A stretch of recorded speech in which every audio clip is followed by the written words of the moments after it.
Hello everyone and welcome back to the Dungeon Learner's Guide. This week we've got another Commander's Guild deck tech. This is our 142nd deck and it's titled Lightning Unleashed. And if you haven't seen the show before, what we're doing is randomly selecting a card from scryfall.com, working with a budget of $100 or less, and building a commander deck for Magic the Gathering around a theme of the chosen card. So real quick before we jump into things, I want to apologize if my voice sounds a little bit weird. I am currently fighting off a bit of a cold, and I just recently got my newest tray of Invisalign, so I am a little bit off with my voice, but hopefully it doesn't affect things too much. But I wanted to give that shout out real quick up ahead of time. So without any further ado though, let's jump into the video and get into our random card of the week, which was suggested to us by Lethal Vagabond over on Reddit, and that card is Lightning Reaver. So Lightning Reaver is 3 black-red for a 3/3 zombie beast, has fear and haste, and whenever it deals combat damage to a player, put a charge counter on it. Then at the end of your turn, Lightning Reaver deals damage equal to the number of charge counters on it to each opponent. So this is a very unique card because it specifically cares about counters being put on a creature, which is typically not something you see in Rakdos. So I wanted to kind of go down that path a little bit, and I was able to find a commander that dealt with this very well. So our commander this week is also in the Rakdos colors and also cares about counters, because our commander this week is Exava Rakdos Bloodwitch. And Exava is 2 black-red for a 3/3 human cleric. She has first strike and haste and unleash, so she can enter the battlefield with a +1/+1 counter on it, but if it does, it can't block as long as it has a counter. Then each other creature you control with a +1/+1 counter on it has haste. So she also cares about creatures with counters in a little bit different way, because she cares about +1/+1 counters and the Lightning Reaver cares about charge counters, but I figured we could kind of make that work for the deck because we're still going to be putting counters on our creatures. So with that in mind, let's take a look at some of our themes for this deck. And the first theme that I would really like to highlight is going to be Unleash. And specifically, Unleash is kind of just a way for us to get counters on our things. We do have a ton of ways to get counters on them, but Unleash is the most common. So, for example, we have Chaos Imps here, which is 4 red for a 6/5 imp, has flying, Unleash, and it has trample as long as it has a +1/+1 counter on it. So if we play our cards right, which in this case would be unleashing the imps when it comes into play, we can have a 6 mana, 7/6 flying, trample, and if we have Exava, haste. And that can be an incredibly powerful creature, and there's a ton of cards in the deck that care about having counters. Chaos Imps in particular gets trample, but there's other cards that do other things as well. So being able to make sure that our entire team has at least one +1/+1 counter on them means that we're really able to outvalue our opponents and really be pretty aggressive, honestly, with what we're trying to do. The next theme that we want to touch on is going to be caring about creatures with +1/+1 counters, specifically when it comes to triggering abilities. So that sounds a little weird, so let me explain. First up, the card that kind of ties all this together is Tenured Inkcaster, which is 4 and a black for a 2/2 Vampire Warlock. When Tenured Inkcaster enters the battlefield, put a +1/+1 counter on target creature. Then whenever a creature you control with a +1/+1 counter on it attacks, each opponent loses 1 life and you gain 1 life. So not only are we focusing on putting the counters on things, we also want to make sure that we're triggering abilities and doing things with the actual counters. Normally that thing is going to be attacking, but Tenured Inkcaster then benefits us from attacking by making our opponents lose life while we gain life. So if we have, say, a curve where we play a 1-drop, 2-drop, 3-drop, 4-drop, they all have counters on them for some reason, and then we play Tenured Inkcaster, and we attack with those creatures, we drain everyone at the table for 4 life. And that is a huge swing because that's not even counting the combat damage that we do. And if I'm being perfectly honest, Tenured Inkcaster probably could have been in the most valuable cards section of this deck, talking about some of our key cards, but I wanted to put it here as a great representation for the theme of just benefiting ourselves from having counters. And finally, that leads us to our last theme of the deck, which is going to be Proliferate. since we're putting all these counters on our stuff, it only makes sense that we might as well get more counters for just kind of playing the game. And that really helps us when we look at cards like Lightning Reaver, which we're completely built around, because the more counters that are on Lightning Reaver, the more damage our opponents are taking, but we don't necessarily want to be attacking with it every single turn to try to get that counter.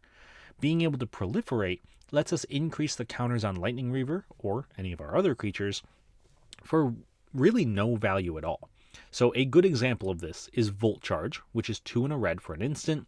Volt Charge deals 3 damage to any target, then Proliferate. So we then choose any number of permanents and or players, then give each other counter of each kind that player and or permanent already has. So being able to increase the counters is incredibly powerful because, like I said, we don't always want to attack, although I would be lying if I said that wasn't our main game plan, but it's still something to consider. Anyway, those are the themes for this deck. That's what we're really trying to do, but let's take a second to talk about some of our key cards and some of the ways that we can really push ourselves either toward a victory or some sort of value condition that will get us to that victory. So the first key card I want to talk about is Vraska Betrayal's Sting, and Vraska is 4 black, with the second black being a Phyrexian black, and she comes in with 6 loyalty. She's also completed, so if we pay the Phyrexian black, she enters with 2 fewer loyalty counters. We can 0 her to draw a card, lose a life, and proliferate, which is most likely what we're going to be doing. -2, target creature becomes a treasure, and -9, if target player has fewer than 9 poison counters, they get a number of poison counters equal to the difference. So Vraska really is mostly going to be used for her 0 ability to draw a card, lose a life, and proliferate, but there is a chance that if we do that enough, we actually get her to her -9, we give everybody 9 poison counters, then we just proliferate and win the game outright. So being able to have this repeatable source of proliferate is incredibly powerful and is one of the main ways that we're going to win, because eventually our creatures are going to get outclassed. Being able to play Exava as just a 4 mana 4/4, because she would come in with a +1/+1 counter, isn't going to last very long throughout the course of the game. So being able to pump her up to 5, 6, 7, 8 toughness and power is what's going to keep her alive and keep her dealing damage, which is what we want to do with our deck. So Vraska definitely earns her spot in our key cards here, because there's not many cards that do what she does. Moving on though to our second key card, this one is going to be Mirror Style Master. So I mentioned earlier that most of our game plan here is going to be centered around attacking, and Mirror Style Master is just going to take that strategy and increase it so much more. Because Mirror Style Master is 4 red for a 3/3 human warrior. She's got backup 1, so when she enters the battlefield, put a +1/+1 counter on target creature. If that's another creature, it gains the following ability until the end of turn. Then, the ability that she's going to have is whenever this creature attacks, for each attacking modified creature you control, create a tapped and attacking token that's a copy of that creature, and exile those tokens at the end of combat. That means that for every creature with a +1/+1 counter on it, we get to make another tapped and attacking copy of it. And yeah, they go away at the end of turn, but that's going to put a lot of power on the board. It might give us extra benefits like drawing cards or getting extra counters on some of our stuff when things enter. So Mirror Style Master is really one of the best combat cards in the entire deck, and I can't quite hype it up enough. I know it looks a little bit weird on paper being a 6 mana 3/3 that doesn't have haste. Well, could have haste with Exava, which is very important. And it doesn't look like it does too much, but trust me, when you see it played and see it in game, it makes a lot more sense. This card is a powerhouse of a card. Now, with that being said, we can move into our last key card, which is going to be the Kami of Celebration. And the Kami of Celebration is 4 and a red for a 3/3 spirit. Whenever a modified creature you control attacks, exile the top card of your library. You may play that card this turn. And whenever you cast a spell from exile, put a +1/+1 counter on target creature you control. This is, on its own, kind of its own little value engine. Because what we're going to do is, as long as we have any modified creature, we get to exile the top card of our library when it attacks. We get to play that card, and then, since we played that card from exile, we then get to put a +1/+1 counter on another creature, which then triggers the Kami when it attacks. And this is a huge piece of our engine because this is a massive source of card advantage. We're hopefully going to be attacking with at least 3, maybe 4 creatures every single turn. That means we're drawing 3 to 4 cards every single turn. And I do say drawing a little bit loosely. It is exiling. We do lose them at the end of turn. But there's a good chance that this is going to be one of the best sources of card draw in our entire deck. And if we're drawing those cards and then casting those cards, we're then increasing the size of our army, which just makes the deck even better because now we're drawing more cards, we're making bigger creatures, we're playing other creatures, we're putting counters on them, we're drawing more cards, and you can kind of see how that could get out of control very, very quickly. So before I ramble on too much about Kami of Celebration, I say we move on to our next section of this deck tech, which is going to be the cool interactions. These are the cards that synergize very well with each other and kind of help build their own value engines or help push us toward a win. The first cool interaction that I want to talk about is going to be between Scheming Aspirant and Staff of Completion. One of the big ways that we can win the game without combat in this deck is through proliferating, so it only makes sense to add to that with Scheming Aspirant, which is 1 and a black for a 1/3 Phyrexian Advisor. Whenever you proliferate, each opponent loses 2 life and you gain 2 life. This can get out of hand very quickly. We talked about Vraska being able to proliferate every single turn, which then also means that we're not losing a life when we activate her ability. We're technically gaining a life and draining our opponents. So Scheming Aspirant on its own is very, very powerful and helps close out the games, especially the games when combat kind of gets locked out for us. And so for our cool interactions, we're going to partner that up with Staff of Completion, which is 3 mana for an artifact. You can tap it, pay 1 life, destroy target permanent you own, tap it and pay 2 life, add 1 mana of any color, tap it and pay 3 life, proliferate. That's the big one. We want to pay attention to that one. Tap it, pay 4 life, draw a card, and pay 5 mana and untap Staff of Completion. Now, the way that this works is if we have Scheming Aspirant in play and we activate Staff of Completion to pay 3 life and proliferate, we then proliferate, obviously, as part of the effect. And even though we've paid 3 life, we then gain 2 because of Scheming Aspirant, and each of our opponents loses 2. So in the end, it's really like we only paid 1 life, provided we have at least the 3 life to pay. If you're at 3 life, that's not how it's going to work, so make sure you have at least 4 before you activate it. And then we still proliferate, we still get the effect of it, and if we have mana, we can untap it, we can keep going, and this is a great way to continue to proliferate, which, like I mentioned earlier with Vraska, is incredibly important for this deck, so why not benefit from it in some way, other than the obvious of, increasing our counters. But that is enough about cool interaction number 1. Cool interaction number 2 is going to be a little bit different, but still helps us win the game, because this one is going to be between Archpriest of Shadows and Hagra Constrictor. So Archpriest of Shadows is 3 black for a 4/4 human warlock. She has backup 1, she has Death Touch, and whenever this creature deals combat damage to a player or battle, return target creature card from your graveyard to the battlefield.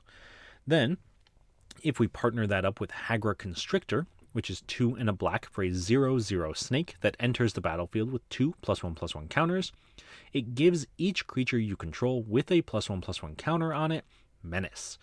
This is exactly what we're trying to do when we're talking about some cool interactions, because these are 2 cards that I personally think don't see enough play in Commander. I think they're both incredibly powerful, particularly the Archpriest. But being able to return a creature from the graveyard to the battlefield with no real restriction, we just have to deal combat damage, is incredibly simple, because at the worst, we have a 4/4 with Death Touch. But we can also put a +1/+1 counter on it with itself, its own backup ability, and then the Hagra Constrictor gives it Menace. And there's not many times that our opponents are going to be able to profitably block a 5/5 Death Touch Menace, because now the worst case scenario is we just kill 2 of our opponent's creatures, And the best case scenario is they let us connect with it and we start getting creatures from the graveyard directly back to the battlefield. And they're not getting finality counters. They don't have to get exiled when they leave. They just die and go back to the graveyard and we can get them back again. So being able to have this Death Touch Menace creature is a great way to kind of control what's happening and make sure that no matter what happens to our board, we're still able to get some of it back. Now, obviously, you do still have to connect to get the creature out of the graveyard, but ideally, Death Touch and Menace should be enough to help us get there. So those are our cool interactions, and the next thing we're going to have to do is take a look at the price of the deck. And this week, the total deck price came in well below half of our budget at only $39.70. And a good portion of that actually came from Uncivil Unrest, which is $5.90 just on its own. So that $5.90 on its own could, if you did need to trim this card, drop us down to about $34, which, while not too much cheaper than $39, is still at least somewhat manageable. But if you can, I would highly recommend keeping Uncivil Unrest in the deck, because it is absolutely wild how much damage this thing can dish out. Because it is 4 and a red for an enchantment. Non-token creatures you control have Riot, which means they enter with either a +1/+1 counter or haste. And if we have Exava, they get to enter with a +1/+1 counter and haste, which is very nice. And if a creature you control with a +1/+1 counter on it would deal damage to a permanent or player, it deals double that damage instead.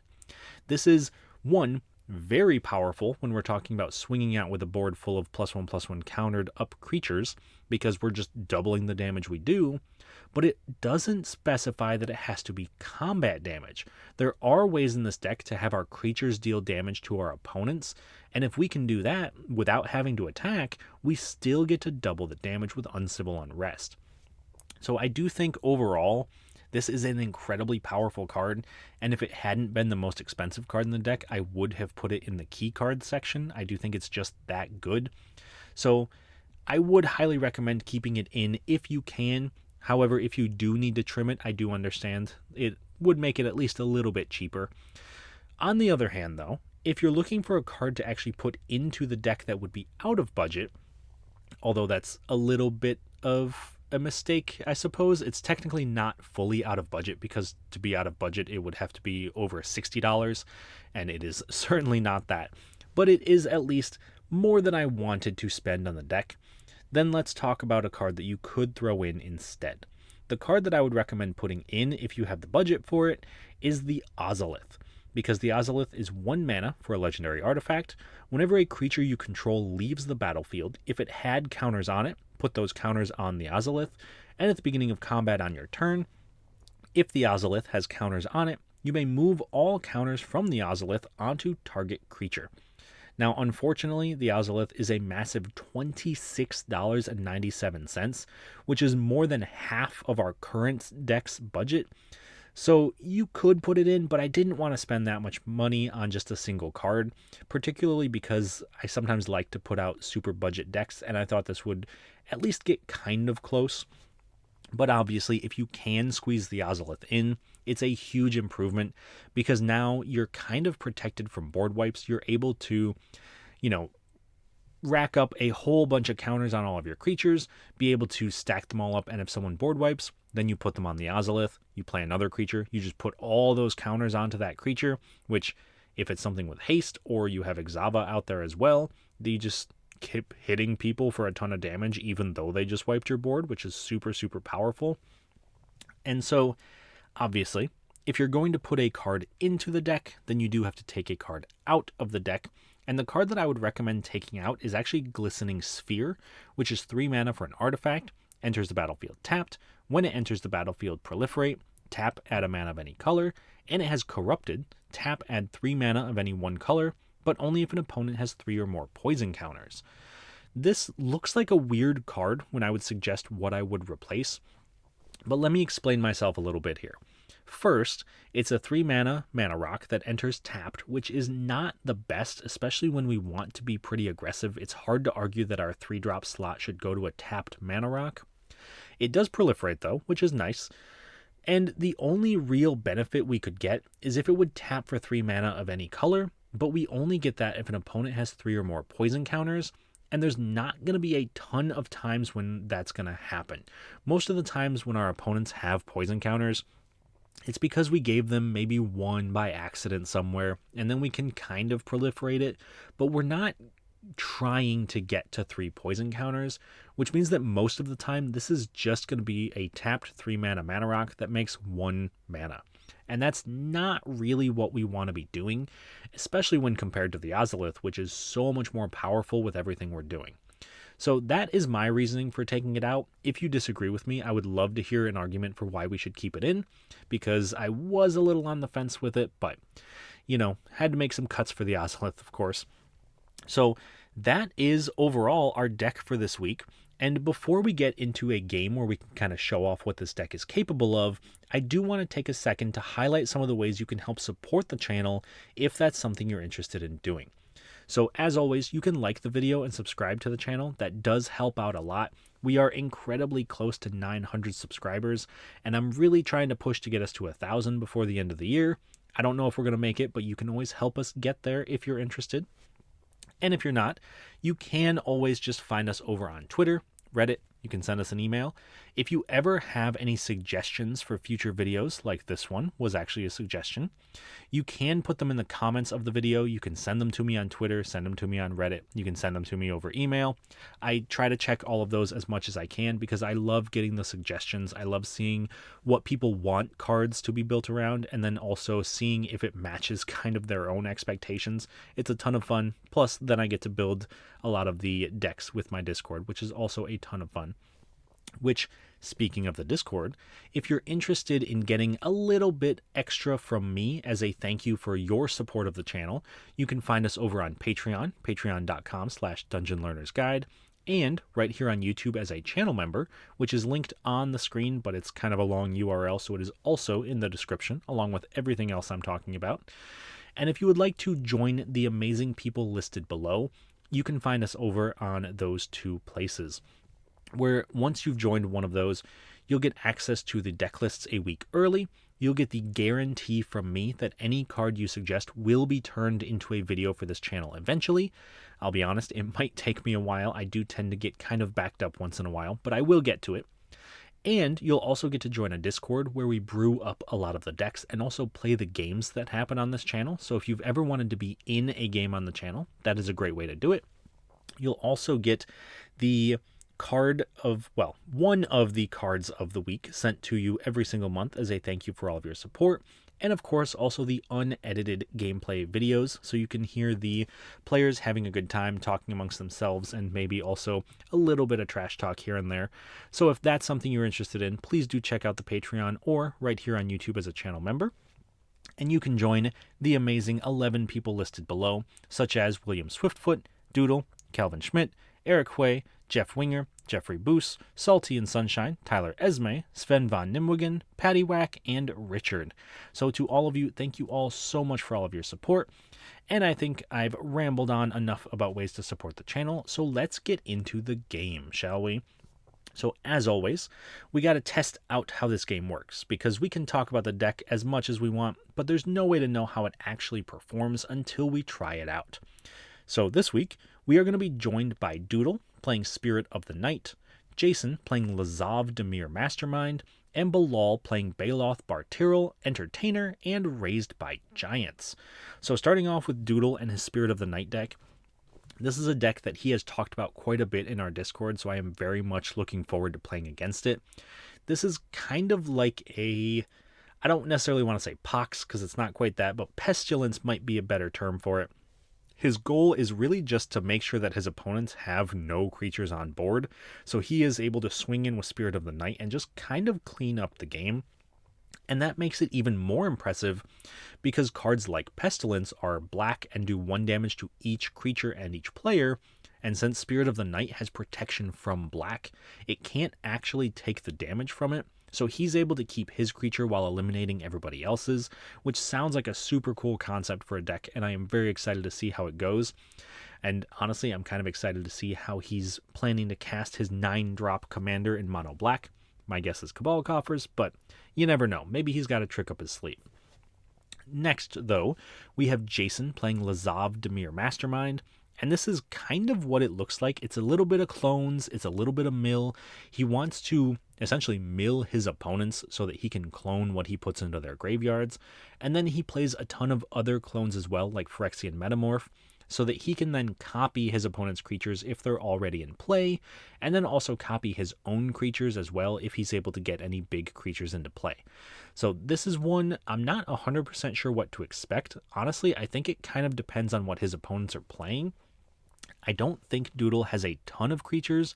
I am a little worried about the creatures that Bilal might have, and I don't think our creatures are going to be super useful to Jason, so we'll see how that goes. We'll see if his deck can take advantage of what his opponents are doing.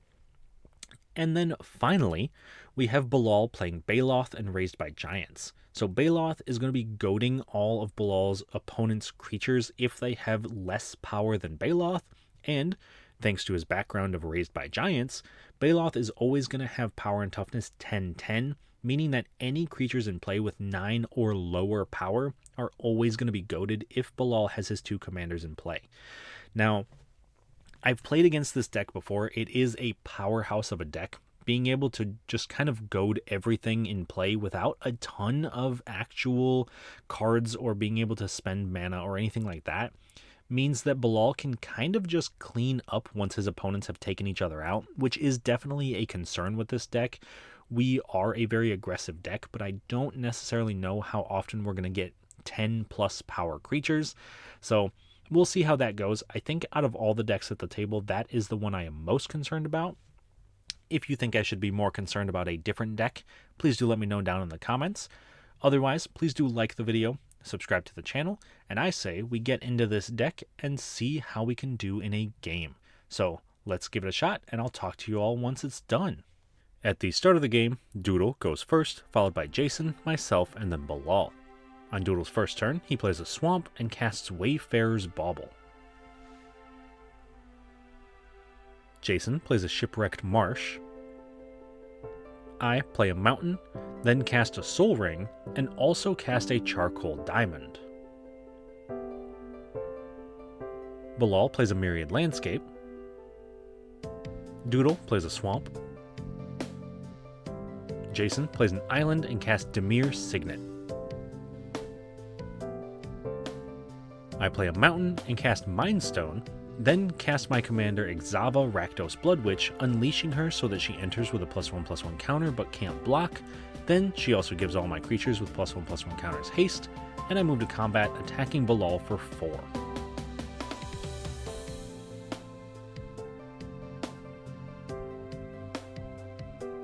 On Bilal's turn, he plays a Forest, then casts Nature's Lore, searching his library for a forest, specifically Cinderglade, putting it into play. In response, Doodle sacrifices his Wayfarer's Bauble, searching his library for a basic land and putting it into play tapped.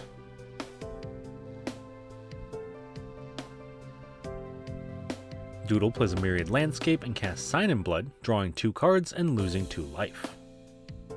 Jason casts Mirage Mirror, which allows him to pay 2 mana to turn it into a copy of another target creature, artifact, enchantment, or land until the end of turn. Then he plays a Sunken Hollow. I cast Tenured Inkcaster, putting a +1/+1 counter on itself when it enters, and making each opponent lose a life while I gain a life whenever I attack with a creature that has a counter on it. After that, I cast Rakdos Cackler, unleashing it. Then, since Exava is giving all my creatures haste, I attack Jason for 4 with Exava, Doodle for 3 with the Inkcaster, and Bilal for 2 with the Cackler, making each of them lose an additional 3 life while I attack and gain 3 life. Bilal plays a Mountain and casts Tectonic Giant, letting him, when the giant attacks or is targeted by an opponent's spell, either do 3 damage to each opponent or exile the top 2 cards of his library, choosing when to play until the end of his turn. Doodle plays a Swamp and casts Feed the Swarm, destroying my Tenured Inkcaster and losing 5 life, since it had a mana value of 5. He then sacrifices his Myriad Landscape to search his library for 2 basic lands, putting them into play tapped. Jason plays a Dimir Guildgate and casts his commander Lazav Dimir Mastermind, which can become a copy of any creature put into an opponent's graveyard, except it keeps that ability and has hexproof.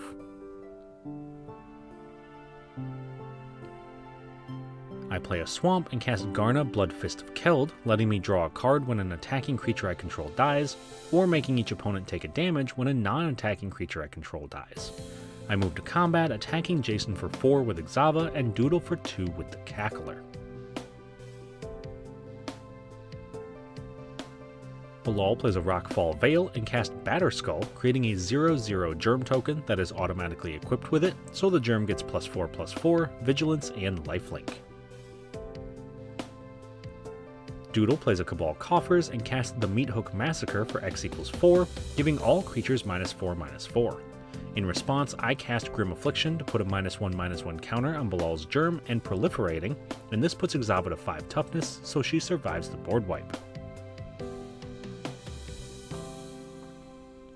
Then, Doodle also gains 5 life since 5 of his opponent's creatures died, and this triggers Garna, doing 1 damage to each of my opponents. Jason plays a Glass Pool Shore and passes. On my turn, I move straight to combat, attacking Doodle for 5 with Exava, and in my second main phase, I cast Theater of Horrors, exiling a card from the top of my library in my upkeep, being able to play cards exiled with it on any turn where my opponents lost life. I also cast a Core Prowler, which has Infect and proliferates when it dies.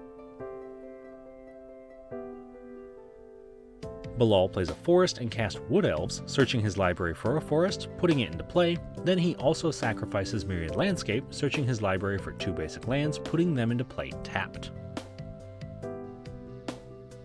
Doodle plays a Bojuka Bog, exiling my graveyard, then casts Lorcan Warlock Collector, letting him pay life equal to a creature's mana value when it goes to the graveyard to put it into play under his control.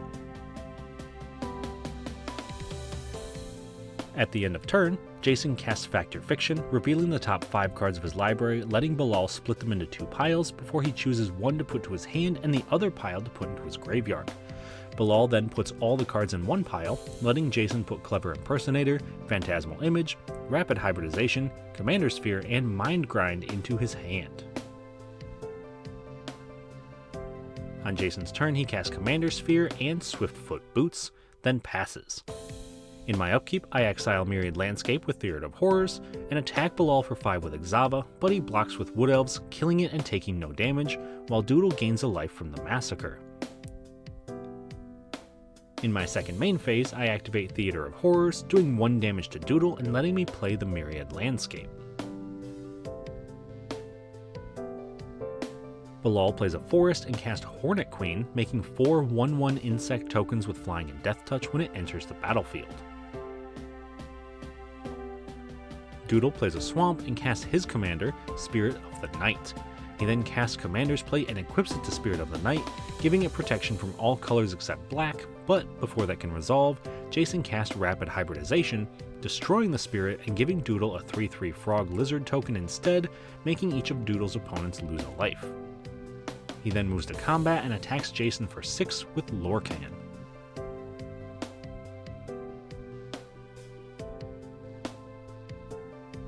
Jason casts Phantasmal Image, entering the battlefield as a copy of Hornet Queen, making 4 insect tokens when it enters.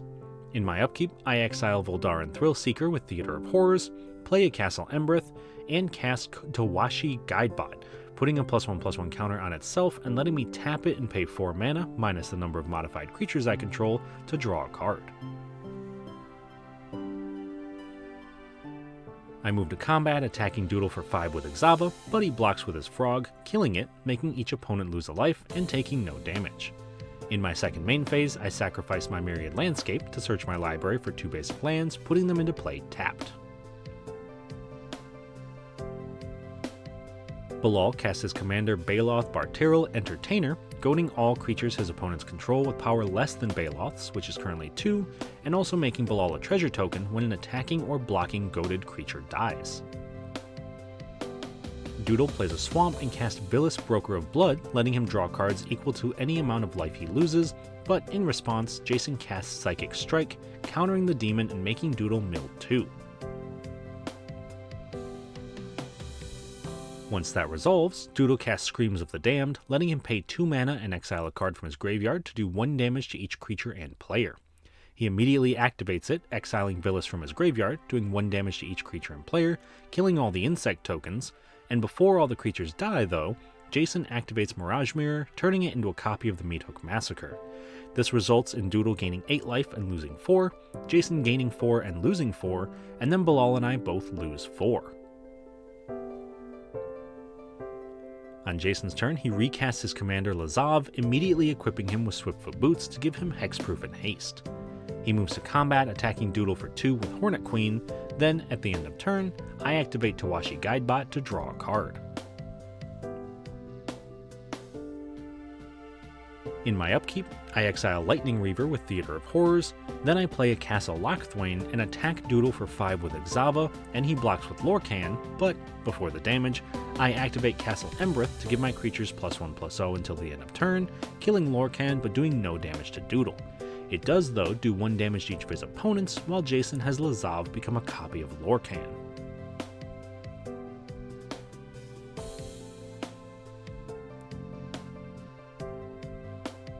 On Bilal's turn, he cast Colossification, enchanting Baloth, giving him +20/+20, tapping him, and, most importantly, goading each creature his opponents control with power less than 22, which is currently all of them.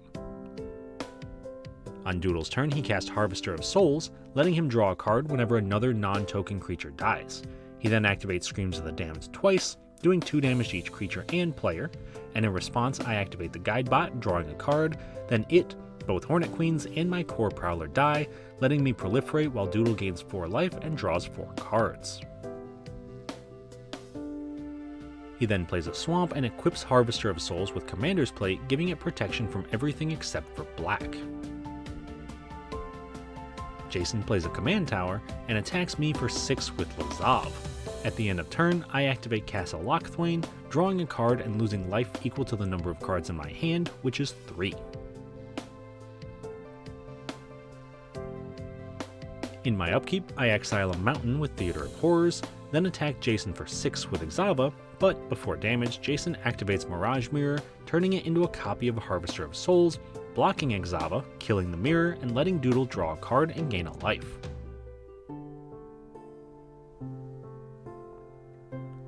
In my second main phase, I cast the card of the week, Lightning Reaver, then play a Mountain from Exile and cast Aki Battle Squad, allowing me to, once a turn, untap all my creatures and get an additional combat step whenever I attack with a modified creature. I also cast Scornblade Berserker, backing up the Battle Squad with a 1/1 counter on it. Bilal plays a Castle Embereth, equips Baloth with Batterskull, giving him +4/+4 Vigilance and Lifelink, then attacks me for 26 with his commander, and I block with the Berserker, taking no damage while Bilal gains 26 life, makes a treasure, and Doodle gains a life and draws a card. Doodle casts a Mind Stone, immediately sacrificing it to draw a card, then cast Last Laugh, doing 1 damage to each creature and player whenever another permanent is put into the graveyard from the battlefield. He moves to combat, attacking me for 8 with the Harvester of Souls. Then, in his second main phase, he activates Screams of the Damned 4 times, doing 4 damage to each creature and player, killing my Lightning Reaver so each creature and player take another damage, while Doodle gains a life and draws a card. At the end of turn, Jason casts Drown in Dreams for X=5, drawing 5 cards and making Doodle mill 10. Still at the end of turn, Bilal casts Return of the Wild Speaker, drawing 26 cards since he controls a creature with 26 power. Jason plays a Murkwater Pathway, casts Glimpse the Unthinkable, milling Bilal for 10, then casts Tasha's Hideous Laughter, exiling cards from the top of each opponent's library until they exile cards equal to a total mana value of 20. After that, he casts Drown in the Loch, destroying Baloth since its mana value is less than the number of cards in Bilal's graveyard, doing 1 damage to each creature and player, while Doodle gains a life and draws a card. Finally, he moves to combat, attacking Bilal for 6 with Lazav.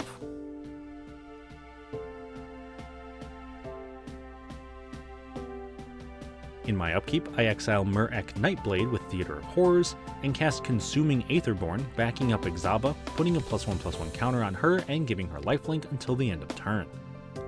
I attack Doodle for 14 with Exava and the Battle Squad, gaining 8 life, untapping all my creatures, and getting an additional combat step. Then I attack Doodle for 14 again, gaining 8 more life and knocking him out of the game.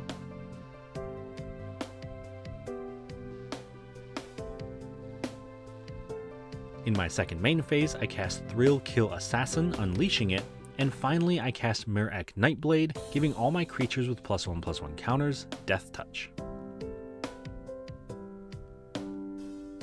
Bilal plays a mountain and casts Izuri's Predation, creating 6 4/4 beast tokens since his opponents control 6 creatures, then each of the beasts fight a different one of them. This kills all but 2 of the beasts that are made, and also my Mirek Nightblade and Consuming Aetherborn, gaining me 2 life.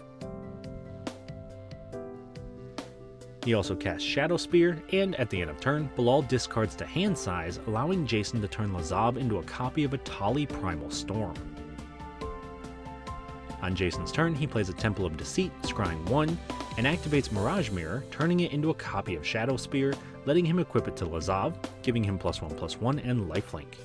He then attacks me for 7 with Lazav, triggering Atali Primal Storm's ability, making each player exile the top card of their library, letting Jason cast them without paying their mana costs. This reveals a Mountain, Splatter Thug, and Dimir Charm. He casts the Thug, not unleashing it, and the Dimir Charm, looking at the top 3 cards of my library, putting a Swamp back on top, and Uncivil Unrest and Grim Roustabout into my graveyard. Then, I finally take the 7 from Lazav, and Jason gains 7. In his second main phase, he casts Spark Double, entering as a non-legendary copy of Lazav, which is already a copy of Atali, so the Spark Double technically becomes a non-legendary Atali with an additional +1/+1 counter. At the end of turn, I sacrifice my Mind Stone to draw a card, then in my upkeep, I exile a Swamp with Theater of Horrors, play a Swamp, and attack Jason for 14 with both of my creatures, triggering the Battle Squad, untapping them and getting an additional combat after this. Jason blocks Exava with the Splatter Thug, killing it and only taking 8 damage. Then in my second combat, I attack Bilal for 14, and before the damage, he casts Beast Within, destroying Aki Battle Squad, giving me a 3/3 Beast token instead, while Bilal only takes 6 damage. In my second main phase, I cast a Blight Belly Rat, which proliferates when it dies.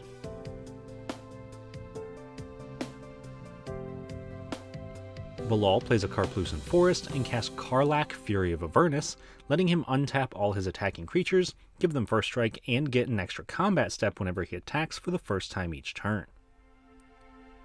He also equips her with the Shadow Spear, giving her +1/+1 and lifelink. Then he attacks me for 8 with his 2 beasts, untapping them, giving them first strike, and getting an additional combat step, but he passes keeping his blockers. Jason casts a Phyrexian Metamorph, which enters as a copy of Karlach, and re-equips the Swiftfoot Boots to his copy of Karlach, giving her Hexproof and Haste. He also activates Mirage Mirror, turning it into a copy of the Shadow Spear, equipping it to Lazav to give him +1/+1, Trample, and Lifelink, then attacks Bilal for 8 with the Spark Double copy of Atali, and attacks me for 12 with Lazav and Karlach. This triggers each of his creatures, untapping them all, giving them first strike, getting an extra combat step, and exiling the top 2 cards of each player's libraries, being able to cast them without paying their mana cost. This results in him casting Carnival Hellsteed, unleashing it, Contagion Class, putting a -1/-1 counter on Bilal's Karlach, and Mocking Doppelganger, copying Exava and unleashing her. Bilal blocks with one of his beasts, killing it, only taking 4 damage, while I block Lazav with my rat, proliferating when it dies and taking 5. Then thanks to lifelink, Jason gains 8. He moves to his second combat phase, attacking me for 10 and Bilal with everything else for 18. This triggers both Atali's again, this time letting Jason cast a Chaos Warp, shuffling Bilal's Karlach back into his library, letting him reveal the top card and put it into play, which is a Soul Ring. Then he also casts Sakura Tribe Elder, Deathgreater's Champion, backing up his Spark Double, putting a +1/+1 counter on it and giving it double strike, and cast Elminster's Simulacrum, making a copy of Bilal's Beast token. Bilal blocks Lazav with his Beast token, taking 20, while Jason gains 16 and I take 10, getting knocked out of the game. Although at this point Bilal goes to 4, he still decides to concede, not seeing a way to get back into it, winning Jason the game. Alright, so that was a sweet game. Definitely did not go the way that I expected it to. We got out of the gate very, very aggressive, and we kind of slowly lost our board and couldn't quite find enough value pieces. Eventually we were able to draw a bunch of cards with Theater of Horrors, but by then it was a little too late. So I am very happy with how the deck turned out, and it very much felt like a deck that I would like to play just continually over the course of time, because this is very much my style of deck. I just love turning things sideways. It's what I like to do. So very happy with it, very impressed by a couple of cards in the deck, most notably Theater of Horrors. Every time I play that card, it really does surpass my expectations, so maybe I just need to be playing it a bit more. But going around the table, talk about everyone else's decks and the game as a whole. So Bilal, also very, very cool. Being able to get Baloth to be a 26 power creature was just absolutely wild. And if it weren't for the Drown in the Lock, I don't think there was anything that people were going to be able to do to kill it. I imagine he was going to start holding up removal and protection once we got back to his turn. So it had to be dealt with immediately, and Jason luckily had the card to take care of it. Doodle's deck, very, very cool. It was nice to see all of these weird pestilence style cards that I didn't know existed. I'd never heard of Screams of the Damned before. I'd never heard of Last Laugh before. So being able to see all these cool old cards was very, very neat, and I was very happy to get to see it go off. I think that Doodle kind of got stomped on by each of us because we were very afraid of what he was doing. But at the same time, I do think that was the right call. I think that if Doodle had been allowed to build up a life total, then there wasn't much that we were going to be able to do to stop him, especially because he was in a position to really start just mowing down every creature that his opponents played. Well, except for Baloth, who was, a 26/26.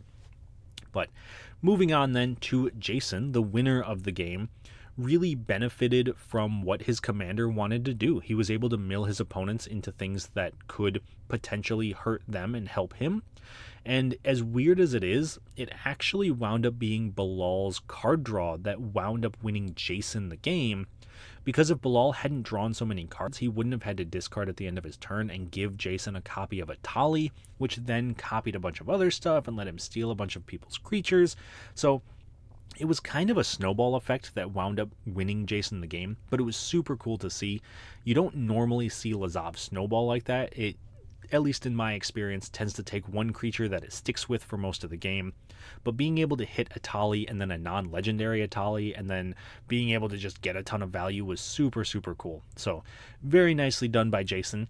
I hope everybody did enjoy the game. I know I certainly did. I had a ton of fun. Anytime I can turn things sideways, always a good time. So if you liked the video, please do actually like the video. Go down into the comments, check it out. But let me know as well if there's anything you would like to see in future videos, if there's any suggestions you have, and of course, if there's any cards that I may have missed for the deck. So thank you all so much for watching. I hope you enjoyed it, and I will see you all on the other side of the Dungeon Learner's Guide.